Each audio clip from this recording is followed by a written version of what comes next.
सुबह का समय था। उत्तर प्रदेश के छोटे से गांव रामपुरा में सूरज अभी अभी खेतों के पीछे से झांकना शुरू ही हुआ था।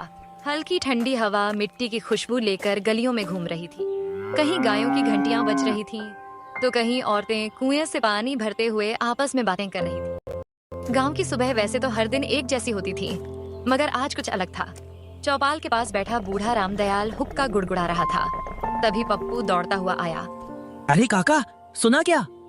रामदयाल ने आंखें सिकोड़ते हुए पूछा। क्या हुआ रे? फिर प्रधान चुनाव हार गया क्या? पप्पू हाँफते हुए बोला। नहीं काका, रमेश काका आज फिर 10 रुपए चिकन करी दे रहे हैं। बस इतना सुनना था कि रामदयाल हुक्का छोड़कर खड़ा हो गया। सच कह रहा है?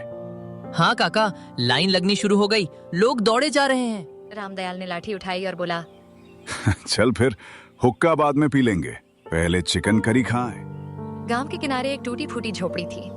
अंदर सोनू अपनी माँ के साथ बैठा सूखी रोटी खा रहा था। उम्र मुश्किल से 18 साल, चेहरे पर मासूमियत और आंखों में बड़े सपने।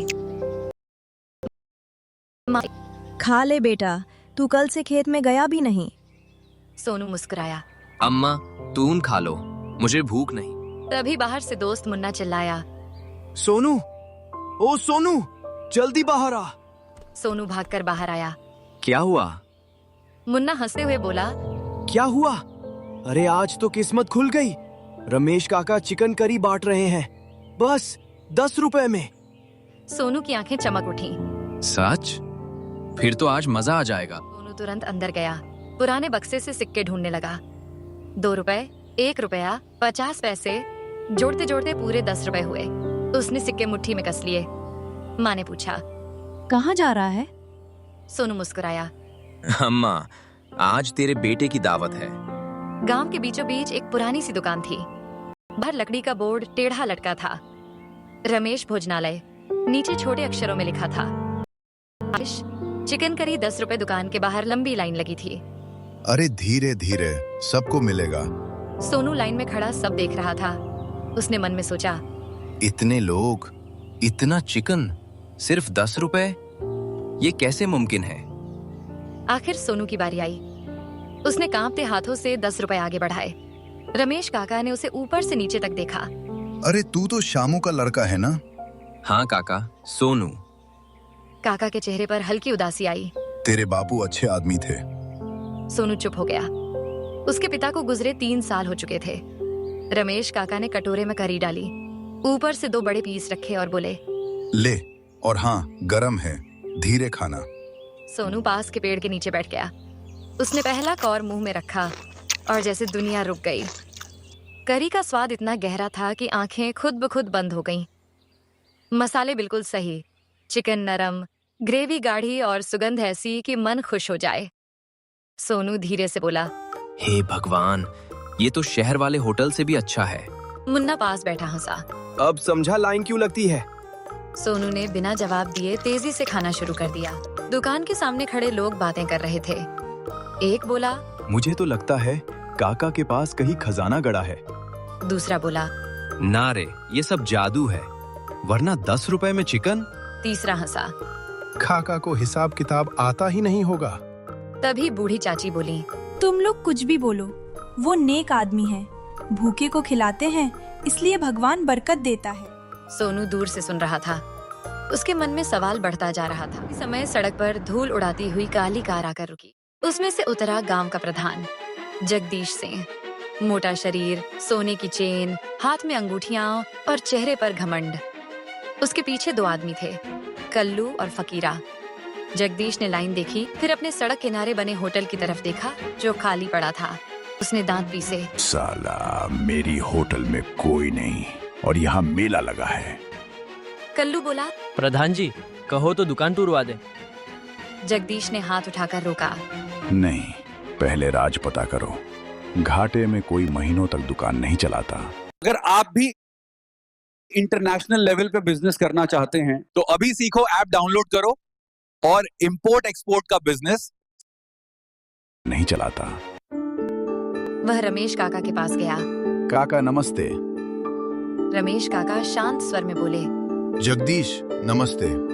सुना है आज फिर दान पुण्य चल रहा है। दान नहीं, व्यापार है। जगदीश हंसा।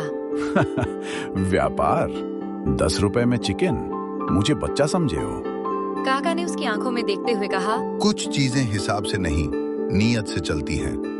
लाइन में खड़े लोग मुस्कुराने लगे। जगदीश का चेहरा लाल हो गया। देख लेना काका, एक दिन ये दुकान बंद होगी। रमेश काका शांत रहे। जिस दिन लोगों का पेट भरना बंद हो जाएगा, उसी दिन। शाम को सोनू तालाब किनारे बैठा था। हवा चल रही थी, मगर उसके दिमाग में सिर्फ वही स्वाद घूम रहा था। मुन्ना बोला। क्या सोच रहा है? सोनू बोला। मुन्ना, मैं भी एक दिन होटल खोलूंगा। मुन्ना हंस पड़ा। पहले घर की छत तो ठीक करा ले। सोनू गंभीर था।